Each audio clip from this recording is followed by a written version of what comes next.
Hey, are you deaf or something? I said move! Chad Morrison snapped his fingers inches from Damon Washington's face. This ain't the welfare line, buddy. The words sliced through the luxury suite's atmosphere like a blade. Around them, MetLife Stadium's VIP section buzzed with pre-game energy. 85,000 fans filled the concrete bowl below, but up here in the climate-controlled sanctuary of premium seating, a different kind of game was about to unfold. Damon, impeccably dressed in a tailored charcoal suit, remained seated, his expression unchanged. The platinum card, barely visible in his wallet, caught the afternoon light for just a moment. Chad's supervisor badge glinted as he leaned closer, voice dripping with practiced condescension. Look, man, I get it.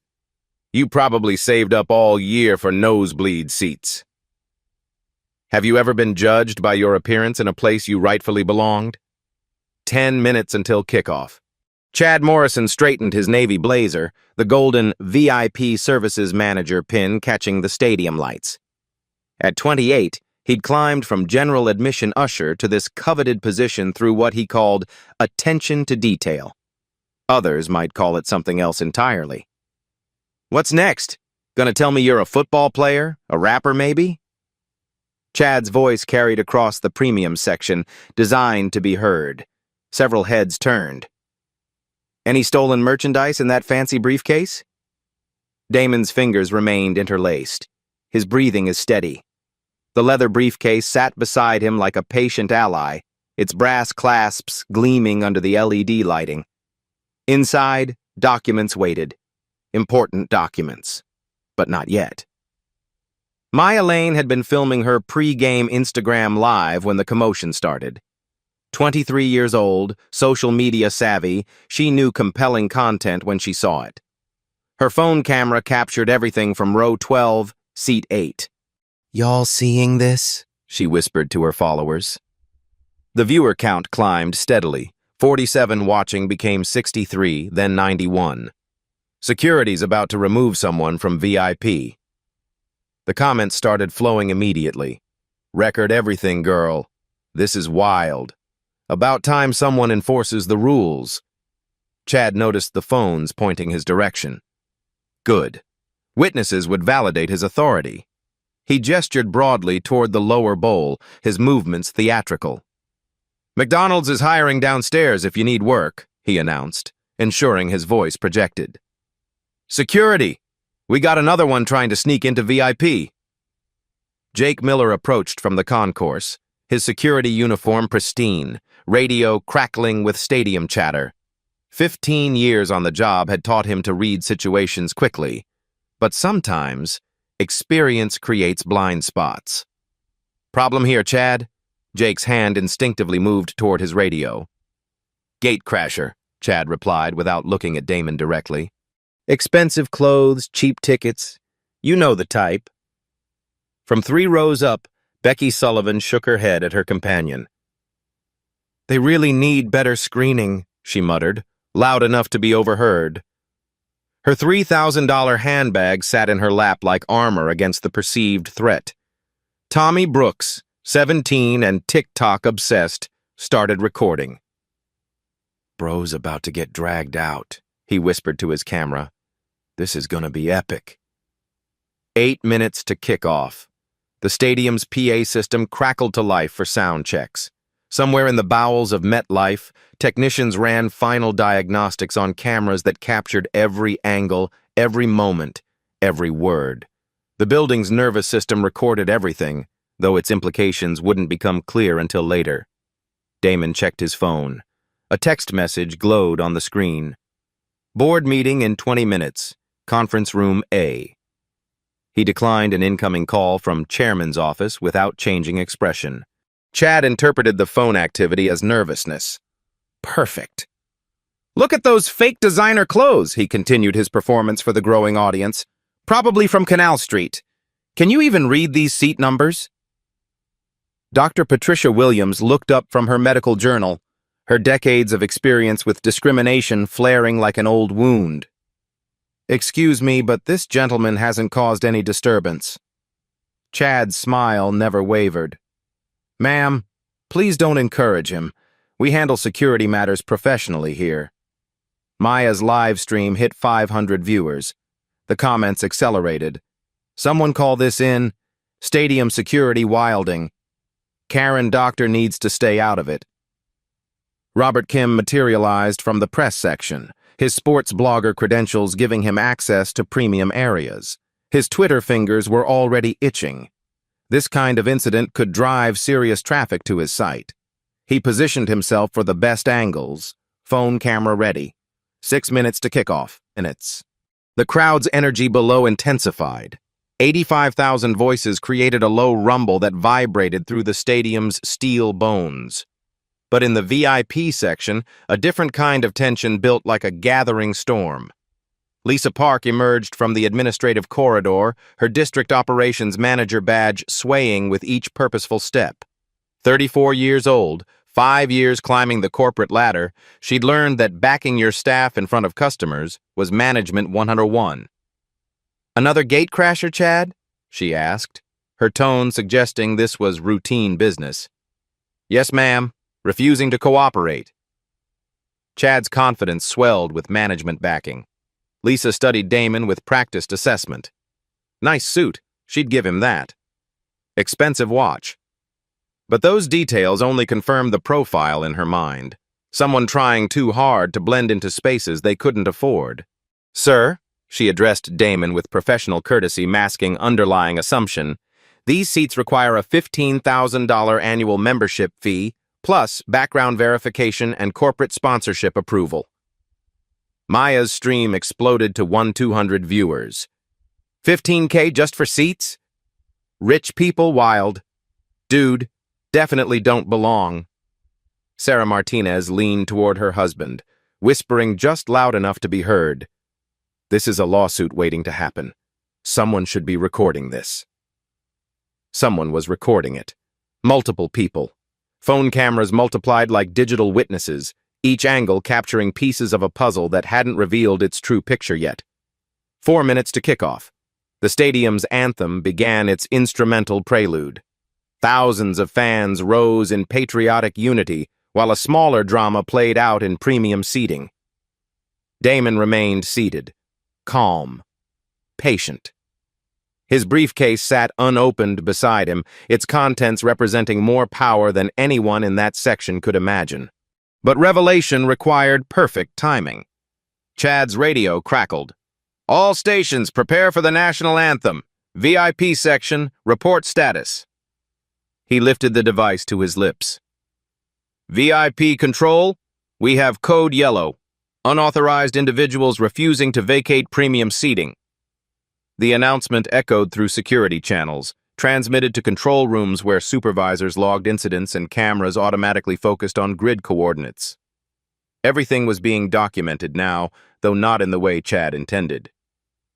Maya's stream peaked at 1,800 viewers as she whispered urgently to her phone, "Y'all, this is getting serious. They're about to drag this man out for sitting in a seat." The comments raged. "This is America 2024. Sue them all." "Where's his ticket, though?" 2 minutes to kick off. The tension reached its crescendo as uniformed security formed a semicircle around Damon's seat. Chad's smile grew wider. Lisa crossed her arms with administrative authority. Maya's followers multiplied exponentially. None of them knew they were about to witness one of the most spectacular reversals of power in stadium history. The briefcase waited, patient as its owner, ready to change everything. 2 minutes to kickoff. The national anthem's opening notes filled MetLife Stadium as 85,000 fans rose to their feet. In the VIP section, Damon Washington remained seated, surrounded by a tightening circle of authority that mistook his stillness for defeat. Chad Morrison's confidence peaked as backup arrived. Tony Rodriguez emerged from the service corridor, his security supervisor stripes gleaming under the premium lighting. 22 years of stadium experience had taught him that problems in VIP required delicate handling, but problems nonetheless. "Situation report," Tony's voice carried military precision. Trespasser refusing to vacate, Chad replied, his tone suggesting this was merely administrative cleanup. Been here 10 minutes, disrupting everyone's experience. Maya Lane's Instagram Live exploded to 3,000 viewers. Her whispered commentary crackled with excitement. Y'all, they got supervisors coming now. This man is about to get handled. The comment stream blurred with activity. Why is he not fighting back? Just show your ticket, bro. Security don't play at MetLife. Someone gonna get sued. Lisa Park stepped closer, her district manager authority fully engaged. She'd handled dozens of these situations. People who bought cheap seats online, dressed up, and tried to sneak into premium sections. The playbook was clear. Sir, I need to see your membership credentials, she demanded, extending her hand with bureaucratic certainty. VIP access requires verified documentation. Damon's eyes met hers with unsettling calm. May I see your identification first? The question hung in the air like an unexpected chess move. Lisa blinked, momentarily thrown by the reversal of authority dynamics. I'm Lisa Park, District Operations Manager for Premium Services. She reached for her badge, an automatic response that revealed her discomfort. Now your documentation. 90 seconds to kick off. Dr. Patricia Williams watched the scene unfold with growing concern. 40 years in medicine had shown her how quickly situations could escalate when pride and prejudice mixed in enclosed spaces. This is unnecessary, she said, her voice carrying decades of hard-earned authority. The gentleman hasn't violated any conduct policies. Chad spun toward her, his professional mask slipping slightly. Ma'am, with respect, you don't understand what we're dealing with here. I understand discrimination when I see it. The word hung between them like a loaded weapon. Several VIP patrons shifted uncomfortably. Maya's camera captured everything, her viewer count climbing toward 4,000. Kevin Thompson approached from the concessions corridor, recognizing the commotion from 50 yards away. As food service supervisor, he'd seen this particular dance before. Someone always got embarrassed when security had to remove gatecrashers from VIP. Bet he can't even afford a hot dog, Kevin muttered to his assistant, loud enough for nearby patrons to hear. VIP hot dogs are $18. That's probably his daily food budget. Tommy Brooks giggled into his TikTok camera. Bro's about to get roasted by hot dog prices. 60 seconds to kick off. The stadium's massive video boards flashed patriotic imagery as the anthem reached its crescendo. But cameras in the VIP section captured a different kind of American moment, one that would be analyzed and debated long after the final score. Tony Rodriguez moved into position beside Damon's seat, his presence designed to intimidate through proximity. Sir, you're making this much harder than it needs to be. Just come with us quietly. Am I under arrest? Damon's question was precise, lawyerly. Not yet, Tony replied, the threat implicit. But continuing to trespass on private property changes that equation quickly. Jake Miller positioned himself on Damon's other side, the security triangle nearly complete. His radio crackled with chatter from other stadium sections, but this moment demanded his full attention. Robert Kim's fingers flew across his phone keyboard, live tweeting the incident. Developing. Security confrontation in MetLife VIP section. Individuals refusing to leave premium seating. Live stream evidence mounting. #stadium drama #VIP gate. The tweet gained 12 retweets in 30 seconds. Kickoff. The crowd erupted as the Giants received the opening kick, but the VIP section's attention remained fixed on their private drama. Maya's stream hit 5,000 concurrent viewers, the numbers climbing with viral velocity. Becky Sullivan clutched her designer handbag tighter. Why won't he just leave? This is so embarrassing for everyone. Her companion nodded agreement. Security should have handled this faster. We pay premium prices to avoid these situations. Sarah Martinez held her iPhone steady, recording from a different angle than Maya's stream. This is either going to be really bad for the stadium or really bad for that man. Chad sensed the moment approaching critical mass. Time to end this theater. "Folks," he announced to the VIP section, his voice projecting across premium seating, "sorry for this disruption. We're just removing unauthorized personnel so you can enjoy the game in peace." Scattered applause emerged from some patrons. Others remained uncomfortably silent. Lisa pulled out her phone, fingers hovering over the security contact. "Should I call the police for formal trespassing charges?" "Let's give him one more chance to cooperate," Tony replied, his tone suggesting that chance was measured in seconds, not minutes. Damon checked his phone again. Another declined call from Chairman's office. A text message preview showed, "Emergency board session moved to..." He touched the briefcase beside him, fingers tracing its leather edges. Inside, documents waited that would transform this entire encounter from discrimination into devastation. But timing remained everything. Maya's breathless commentary continued. "Chat, I don't think this man is scared. Like, at all. He's just sitting there like he owns the place." A viewer comment flashed across her screen. "Maybe he does own it, LOL." Maya laughed. "Y'all wild. But seriously, security is about to drag him out and he's acting like he's at Sunday brunch." James Fletcher emerged from the hospitality suite, his actual VIP credentials clearly visible on a lanyard around his neck. As a season ticket holder since 2019, he'd witnessed various ejections, but this felt different. "What's the gentleman done wrong exactly?" he asked Chad directly. "Unauthorized access to premium seating," Chad replied automatically. "But what specifically has he done wrong? Has he been disruptive, inappropriate, threatening?" The questions created uncomfortable silence. Because the truth was, Damon had done nothing except exist in a space where his presence was deemed impossible. Tony's radio crackled with incoming traffic. "All units. Status report on Code Yellow, VIP section." He lifted the device. "Control. Situation contained. Preparing to escort individuals to appropriate seating or exit." The announcement transmitted across security channels, logged into incident reports, recorded in digital systems that would soon become evidence in ways nobody anticipated. Dr. Williams stood from her seat.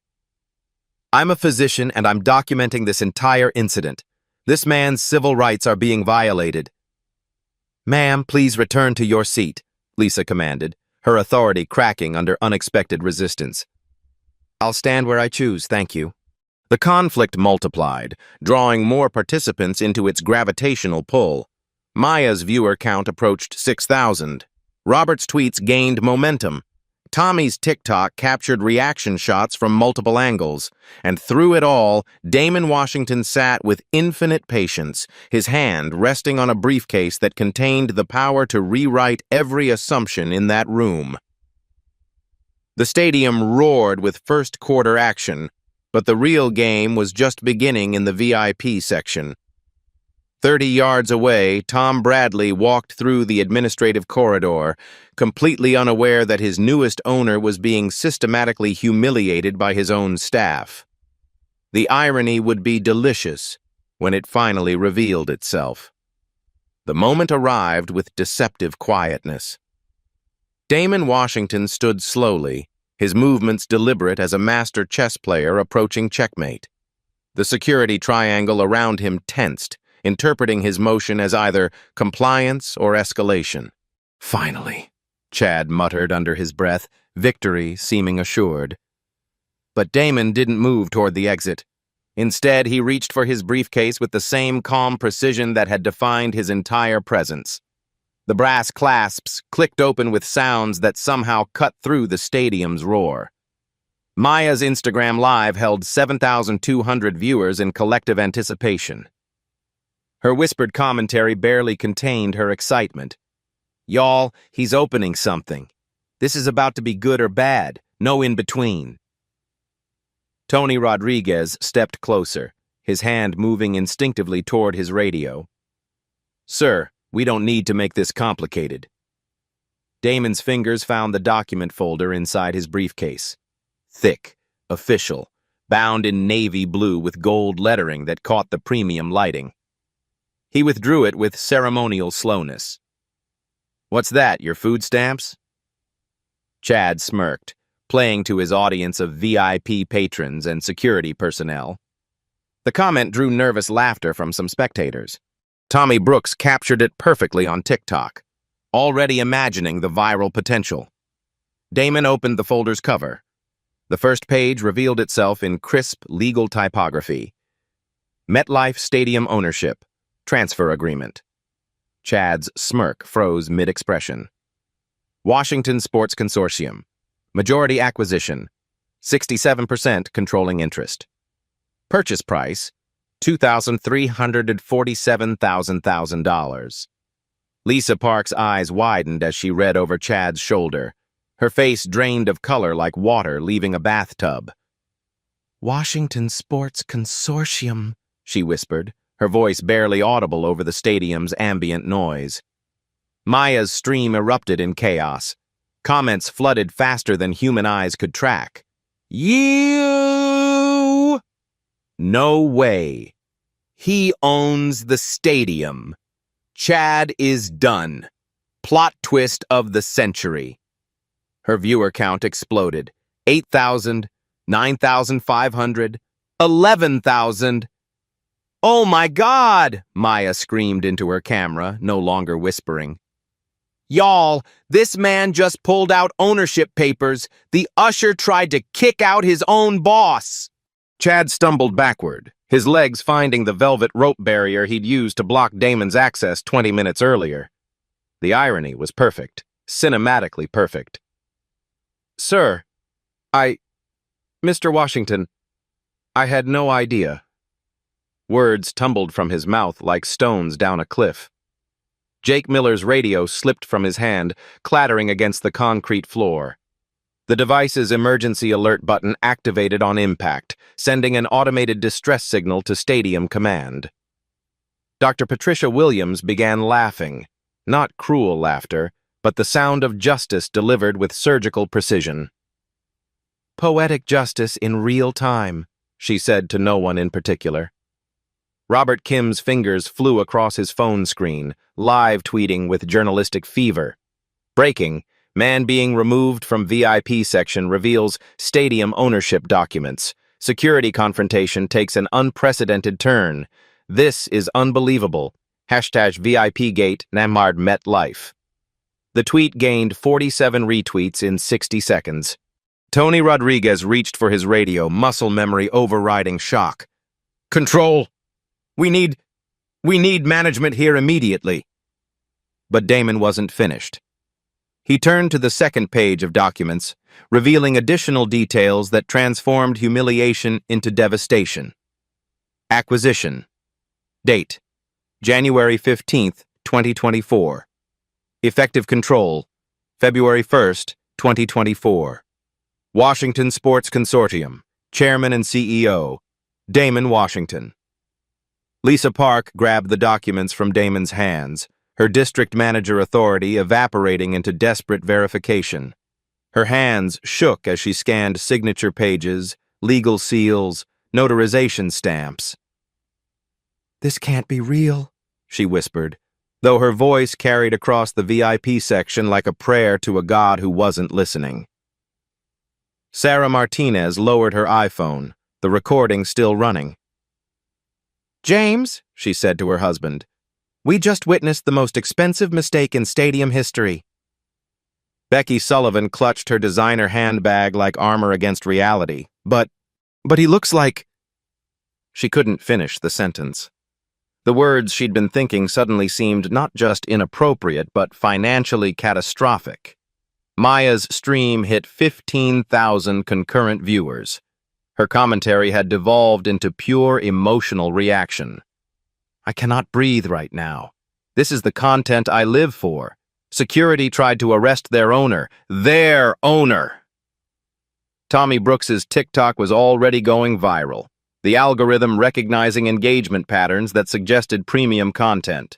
His follower count jumped by 300 in real time. Kevin Thompson approached from the concessions corridor, drawn by the commotion. He recognized several faces in the crowd, VIP regulars he served overpriced food to every game day. But the atmosphere felt wrong, electric with tension. "What's happening?" he asked a nearby patron. "The guy they were trying to throw out," James Fletcher replied, his voice hollow with disbelief. "He owns the entire stadium." Kevin's face went through the same transformation as everyone else's: confusion, recognition, horror. Tom Bradley sprinted toward the VIP section, his general manager instincts triggered by multiple emergency signals. Radio chatter from security, automated alerts from the premium level, and now his assistant frantically texting about an ownership situation. He arrived to find Chad Morrison sitting on the floor, his back against the velvet rope, staring at legal documents with the expression of someone watching their career burn in real time. "Mr. Washington!" Tom's voice cracked with recognition and panic. He'd seen those ownership papers during the transition briefings. He'd been expecting to meet the new majority owner formally next week. "Good afternoon, Tom," Damon replied with devastating calm. "We seem to have encountered a customer service issue." The understatement of the century. Tom's eyes swept the scene. His head of VIP services sitting shell-shocked on the floor, his district operations manager holding ownership documents with trembling hands, security personnel looking like they'd rather be anywhere else on Earth, and Maya Lane, still streaming to 18,000 viewers, providing live commentary on the complete destruction of his staff's careers. "Sir, I am so incredibly sorry," Tom began, but Damon raised a hand to stop him. "Don't apologize to me, Tom. I'm not the injured party here." Damon gestured toward the crowd of VIP patrons, many of whom had their phones out, recording every moment. "These paying customers have witnessed your staff engage in systematic discrimination. That's the problem we need to address." Chad finally found his voice, though it came out as barely more than a whisper. "Sir, please forgive me. I was just doing my job. I have kids. A mortgage. I didn't know." "You didn't know because you didn't ask," Damon replied, his tone remaining conversational. "You made assumptions based on appearance. That's not ignorance, Mr. Morrison. That's biased." Lisa Park stepped forward, her management training kicking in despite the circumstances. "Mr. Washington, this was clearly a misunderstanding. We can resolve this quietly, professionally." "Can we?" Damon's question carried weight that seemed to compress the air around them. "Ms. Park, you questioned whether I understood what $15,000 meant. You suggested I belonged in general admission, in front of witnesses, on camera." He gestured toward Maya, whose stream was approaching 20,000 viewers. "Multiple cameras, actually." Dr. Williams approached the group, her medical bag in hand. "Young man," she said to Chad, "you might want to check your blood pressure. You look like you're about to have a cardiac event." The comment drew nervous laughter from some patrons, but the humor felt forced, inappropriate against the magnitude of what they were witnessing. Jake Miller finally spoke. "Sir, what do you want us to do?" The question hung in the premium air like smoke from an expensive cigar. Because the truth was, Damon Washington held more power in that moment than anyone in MetLife Stadium had ever possessed. He could destroy careers with a word, ruin reputations with a phone call, turn this incident into a legal nightmare that would cost the organization millions in settlements and negative publicity. Or he could do something more interesting. Damon closed the ownership documents and returned them to his briefcase. The gesture somehow felt more ominous than their initial revelation. "What I want," he said, his voice carrying across the VIP section with quiet authority, "is accountability. Real accountability. Not apologies or explanations or damage control." Tom Bradley swallowed hard. "What does accountability look like, sir?" Maya's chat erupted with speculation. "Fire them all. Lawsuit incoming. This about to get expensive. Chad about to be unemployed." But Damon's answer surprised everyone. "It looks like change, Tom. Systematic, measurable, permanent change. Because this incident tells me we have cultural problems that go far beyond individual mistakes. He pulled out his phone, scrolling through contacts until he found what he was looking for. Board of Directors, emergency session. His finger hovered over the call button. You have 30 minutes to convince me that this organization deserves a second chance instead of a complete restructuring. The countdown began. And for the first time since the confrontation started, Chad Morrison understood that losing his job might be the least of his problems. The emergency board session materialized with corporate efficiency that would have impressed Harvard Business School case study writers. Within 12 minutes, Damon Washington had 5 board members on speakerphone, Stadium legal counsel rushing toward the VIP section, and Maya Lane's live stream audience climbing toward 25,000 viewers who were about to witness unprecedented corporate accountability in real time. Tom Bradley's hands shook as he established the conference connection on his tablet. The device's screen showed 5 names in a virtual meeting that would determine multiple careers and potentially millions in liability exposure. Chairman Richard Hayes spoke first, his voice carrying the weight of fiduciary responsibility. Damon, we're mortified by what we're hearing. Give us the full situation. Maya whispered to her stream, Y'all about to hear a billionaire explain why some people are about to lose everything. The VIP section had transformed into an amphitheater of justice. Chad Morrison remained seated against the velvet rope, his supervisor badge lying beside him like a discarded shield. Lisa Park stood with arms crossed, her district manager confidence replaced by visible anxiety. Jake Miller and Tony Rodriguez flanked the group like sentries guarding their own execution.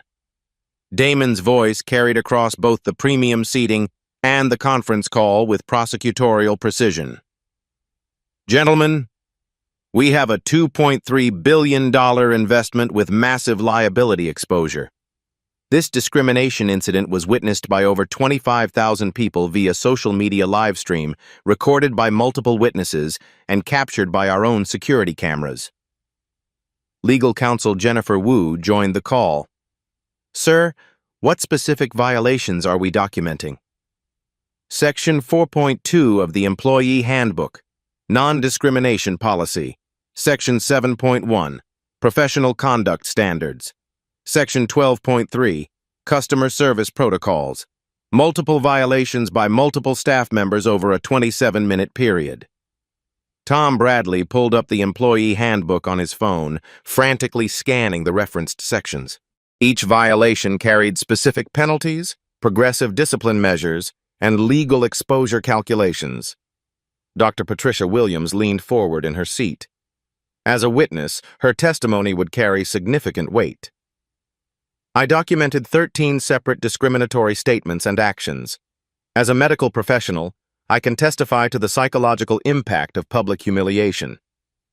Robert Kim's Twitter thread gained momentum with each update. Board meeting in progress. Owner outlining legal violations in real time.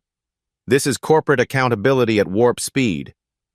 Hatch VIP gate. Had our justice served. His follower count jumped by 800 in 10 minutes. Damon continued his systematic deconstruction. MetLife Stadium generates $1.6 billion in annual revenue. Concession profits total $340 million yearly. VIP services alone represent a $24 million revenue stream. Chad's face went ashen as the numbers landed. He was beginning to understand the financial scale of his mistakes.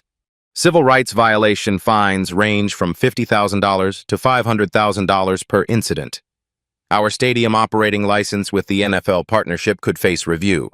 Corporate discrimination lawsuits in similar cases have reached $10 million to $50 million in settlements. HR Director Michael Brown joined the conference. Mr. Washington, we're prepared to implement immediate corrective measures. I'm not interested in damage control, Michael. I want systemic change that makes this impossible to happen again, to anyone. Maya's chat exploded with viewer reactions. He about to change the whole game. This is bigger than just firing people. CEO teaching business school right now.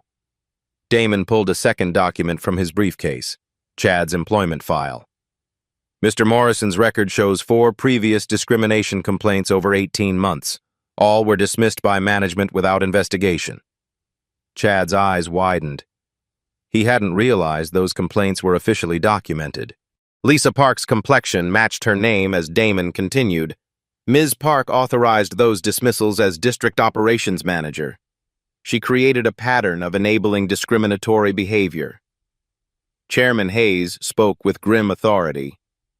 What are your requirements for resolution? The question everyone had been waiting for. Maya held her breath. Her 27,000 viewers waited in digital silence. 4 non-negotiable demands, Damon replied. Implementation within 30 minutes or I exercise Section 7.3 of our management agreement, immediate operational control transfer. Tom Bradley's tablet showed the relevant contract clause. Section 7.3 allowed majority ownership to assume direct operational control in cases of management failure resulting in significant liability exposure. It had never been invoked in stadium history. First demand, Mr. Chad Morrison. Immediate termination for cause. No severance, no recommendations. Security escort from premises within 15 minutes.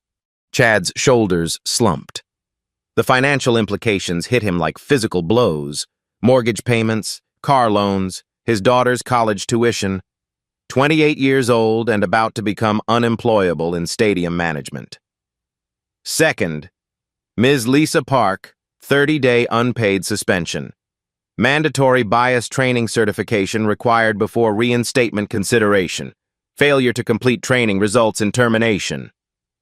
Lisa opened her mouth to protest, then closed it. The mathematics were clear. Fight and lose everything, or accept discipline and salvage her career. Third, complete security protocol revision within 48 hours. New procedures must include a bias incident reporting app, monthly discrimination audits using mystery shoppers, and zero-tolerance policy with immediate termination consequences. Jake Miller and Tony Rodriguez exchanged glances. Their jobs hung in balance, dependent on how quickly they could adapt to new realities. Fourth, public accountability. Stadium-wide announcement acknowledging the discrimination incident, apologizing to affected parties, and announcing policy changes. Full transparency, no corporate speak. Maya's stream reached 30,000 viewers as she provided running commentary. He's not just firing people, y'all. He's changing the whole system. This is how you fix racism. You make it expensive and public. Legal counsel Wu spoke carefully. Sir, public statements create additional liability exposure. Jennifer, discrimination creates liability exposure. Truth creates accountability. I prefer accountability. Tom Bradley checked his watch. Sir, we have 18 minutes remaining on your ultimatum. The board members conferred in hushed voices before Chairman Hayes responded, All demands accepted. Implementation begins immediately. The speed was breathtaking. Corporate bureaucracy vanished when billions of dollars hung in balance. Chad stood slowly, removing his supervisor badge and placing it on Damon's seat. Sir, I know I can't undo what I did, but I want you to know, I learned something today. What did you learn, Mr. Morrison? Those assumptions cost more than I can afford. Security officers Maria Santos and David Kim arrived to escort Chad from the premises. His walk through the premium section became a perp walk, witnessed by 30,000 people online and hundreds in person. Maya's final shots of Chad showed him looking back once at the VIP section where his career had ended. Y'all just witnessed consequences in 4K resolution, she told her audience. Lisa Park approached Damon with what remained of her professional composure. Mr. Washington, I accept the suspension and training requirements. I want to do better. Ms. Park, wanting to do better requires understanding what you did wrong. Do you understand? She nodded slowly. I made assumptions based on appearance. I enabled discrimination through inaction on previous complaints. I prioritized staff loyalty over customer dignity. That's a beginning. Tom Bradley's tablet chimed with an incoming message from stadium operations. Public announcement drafted and ready for immediate broadcast. PR Director Susan Walsh appeared breathlessly, having run from her office with prepared statements. Mr. Washington, we have crisis communication protocols. Susan, this isn't a crisis. This is clarity. Read the announcement exactly as written. No edits, no softening, no corporate sanitization. The stadium PA system crackled to life. Ladies and gentlemen, MetLife Stadium Management wishes to acknowledge a discrimination incident in our VIP section today. We sincerely apologize to Mr. Damon Washington and all witnesses who observed unprofessional conduct by our staff. Effective immediately, we are implementing comprehensive bias training, zero-tolerance policies, and accountability measures to ensure every guest is treated with dignity and respect. We are committed to being better. The announcement echoed through 85,000 seats. Players on the field paused briefly, unsure of the context, but recognizing the gravity in the stadium announcer's voice. Maya's stream peaked at 35,000 viewers as she provided final commentary. Y'all just watched a masterclass in how to handle discrimination. Not with anger, not with lawsuits, but with power used responsibly. Dr. Williams gathered her belongings, preparing to leave. Mr. Washington, that was the most effective intervention I've witnessed in 40 years of civil rights work. As the corporate machinery implemented changes with unprecedented speed, Damon Washington sat in his VIP seat, the seat he'd rightfully purchased, in the stadium he legally owned, and watched his New York Giants take the field. Justice, he reflected, didn't always require courtrooms. Sometimes it just required ownership papers and the wisdom to use power constructively rather than destructively. The scoreboard showed Giants 7, Cowboys 0, but the real score was accountability 4, discrimination 0, and that game was already over. The transformation began within hours, not weeks. By halftime, Aisha Williams stood in Chad Morrison's former position, her VIP services manager badge gleaming under the premium lighting. Harvard MBA, 5 years of hospitality management experience, previously rejected for this exact role 8 months earlier due to what HR had diplomatically termed cultural fit concerns. The irony wasn't lost on anyone paying attention. Maya Lane concluded her live stream with 42,000 peak viewers, her final commentary echoing through social media algorithms. Y'all witnessed history today. From discrimination to termination to systematic change in under 2 hours. This is what accountability looks like when power meets principle. Her documentation would become required viewing in corporate diversity training programs across 12 major sports venues within 6 months. Chad Morrison's exit became the most expensive 30-minute mistake in stadium employment history. Security footage of his escort through the VIP section would be anonymized and integrated into sensitivity training modules, titled The Cost of Assumptions. No severance package, no recommendations, no future in stadium management anywhere in professional sports, where reputation preceded resumes and discrimination incidents followed careers like permanent shadows. Lisa Park's mandatory bias training began Monday morning with Dr. Amara Johnson, a renowned diversity consultant whose client list included Fortune 500 companies and federal agencies. 30-day suspension meant 30 days to reconstruct her understanding of inclusive leadership or face permanent unemployment. The Respect All mobile app launched within 48 hours of Damon's ultimatum. Guests could report bias incidents instantly, with photographs, audio recordings, and GPS location stamps creating unimpeachable documentation. Emergency response protocols guaranteed management acknowledgement within 90 seconds. Stadium technology teams worked through the night implementing the system across MetLife's 2.1 million square feet of facilities. Dr. Patricia Williams became an inadvertent celebrity within medical ethics circles when her LinkedIn post about witnessing corporate accountability in real time gained 47,000 shares. Her detailed account of discrimination and swift justice resonated with healthcare professionals who rarely saw bias incidents resolved with such decisive efficiency. Robert Kim's sports blog traffic increased 340% within 72 hours. His exclusive interview series, Inside the VIP Gate Incident, would win regional journalism awards and establish his reputation as a writer who could capture social justice stories within sports contexts. The Mystery Shopper program began immediately.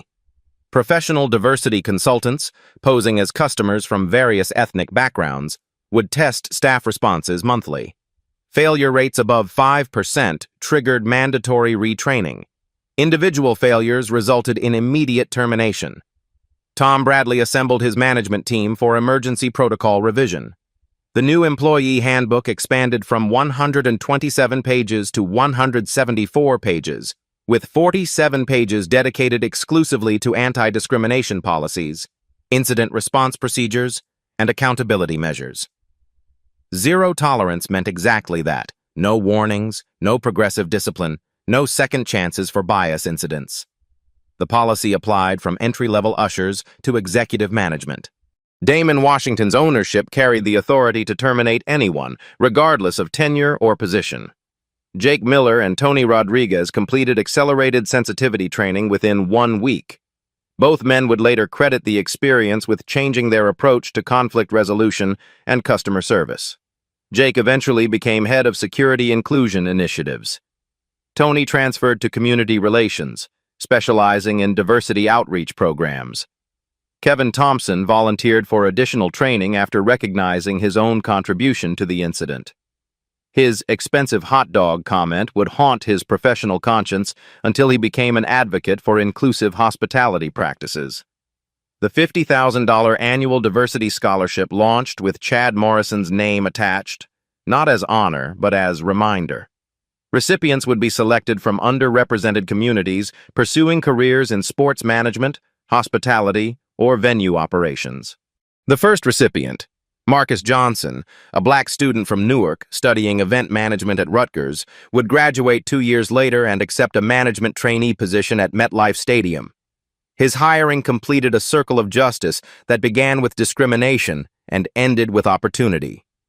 Financial impact calculations revealed the true cost of bias: $2.3 million allocated annually for diversity initiatives, $890,000 for comprehensive sensitivity training, $1.2 million for technological monitoring systems, and $5 million reserved for potential discrimination settlements.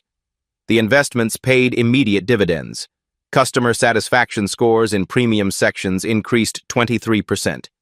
Employee retention improved 34%. Most significantly, discrimination complaints dropped to 0 within 6 months, a record unmatched by any major sports venue in North America. Maya Lane parted ways with her day job to become a full-time social justice documentarian. Her Document and Dignity movement attracted 2.3 million followers across platforms, encouraging people to record bias incidents and demand accountability. Sarah Martinez wrote a viral LinkedIn article titled, "Why Bystanders Must Act: Lessons from VIP Section Discrimination." Her corporate consulting practice doubled within 3 months as companies sought guidance on creating cultures where witnesses felt empowered to intervene. The NFL commended MetLife Stadium's swift corrective action in a public statement that became template language for league-wide diversity initiatives. Other venues implemented similar protocols, creating industry-wide elevation of standards. Dr. Williams presented the case study at the National Medical Ethics Conference, where her analysis of real-time justice and systemic change received standing ovations from healthcare professionals who rarely encountered discrimination incidents resolved with such comprehensive accountability. Becky Sullivan quietly increased her annual charitable donations to civil rights organizations by $15,000, the exact cost of her VIP membership. She never publicly discussed her motivations, but friends noticed her changed perspective on social justice issues. By season's end, MetLife Stadium had become the gold standard for inclusive venue management. The Washington Standard entered industry vocabulary as shorthand for comprehensive, immediate, and permanent responses to discrimination. The ripple effects extended far beyond football. 47 major venues across North America implemented similar protocols. The Washington Sports Consortium model influenced 12 major sports investment groups. And Chad Morrison, working as a night shift security guard at a suburban office complex, enrolled in Dr. Amara Johnson's diversity education program. Sometimes the best teachers are those who've learned the hardest lessons. 2 years later, the VIP gate incident had become a required curriculum in 127 business schools across North America. Harvard Business School's case study, Strategic Patience versus Reactive Power, Leadership Under Discrimination, used Damon Washington's response as the definitive example of transformative leadership. The real-life story proved more compelling than any fictional narrative could achieve. Maya Lane's documentary, 45 Minutes of Justice, From Discrimination to Ownership, won the Social Impact Media Award at Sundance. Her final interview with Damon Washington captured the essence of quiet power. Sometimes the most revolutionary act is showing people what accountability actually looks like. The Washington Sports Consortium became the most sought-after venue management company in professional sports. Their diversity-first approach generated 23% higher customer satisfaction scores and 34% better employee retention rates than industry averages. 12 major sports investment groups adopted their protocols as standard operating procedure. Chad Morrison completed his diversity certification program and now works as a bias prevention consultant. His LinkedIn profile includes a public acknowledgement. I learned that assumptions destroy more than careers. They destroy human dignity. My mission now is ensuring others never repeat my mistakes. The transformation from perpetrator to advocate represented the kind of redemption arc that these Black stories of resilience and justice make possible. Dr. Patricia Williams established the Witness Advocacy Institute, training bystanders to intervene safely and effectively during discrimination incidents. Her methodology, developed from that afternoon in the VIP section, has prevented countless situations from escalating into litigation or trauma. MetLife Stadium maintained its zero discrimination record for 24 consecutive months, a benchmark unmatched in professional sports. The Respect All app processed over 3,400 bias prevention interventions across 47 venues nationwide, with 97.3% positive resolution rates. Robert Kim's sports journalism evolved beyond game coverage to focus on social justice intersections with athletics. His touching stories of transformation and accountability earned him the National Sports Media Association's Diversity Excellence Award. These life stories demonstrate that real change happens when power meets principle, when documentation meets determination, when witnesses become warriors for dignity. The ripple effects continue expanding. Maya's Document and Dignity movement inspired 2.3 million followers to record injustices and demand accountability. Sarah Martinez's bystander intervention training reached corporate executives across Fortune 500 companies. Even Becky Sullivan, whose initial reactions reflected unconscious bias, became a diversity advocate within her social circles, proving that witnessing justice can transform spectators into allies. The NFL's league-wide adoption of Washington standards created industry-wide elevation that protected countless fans from experiencing what Damon Washington endured. Systematic change multiplied exponentially from a single afternoon of strategic patience and principled power. Your voice matters in continuing these real-life stories of justice and transformation. Have you witnessed discrimination in public spaces that needed immediate accountability? Share your experiences in the comments below. Your documentation could spark the systemic changes someone desperately needs to see. These touching stories of quiet strength overcoming institutional bias deserve amplification. Hit subscribe to Black Tales Stories for more accounts of dignified resistance creating lasting change. Ring that notification bell, because justice delayed is justice denied, but justice documented is justice multiplied. Share this video with someone who needs to understand that true power lies not in retaliation, but in reconstruction. Together, we document our path toward dignity for all. Remember, sometimes the most powerful response to "you don't belong here" is quietly proving you own the place. But lasting victory means ensuring no one else faces the same humiliation. Because these black stories aren't just entertainment, they're blueprints for building a more accountable world.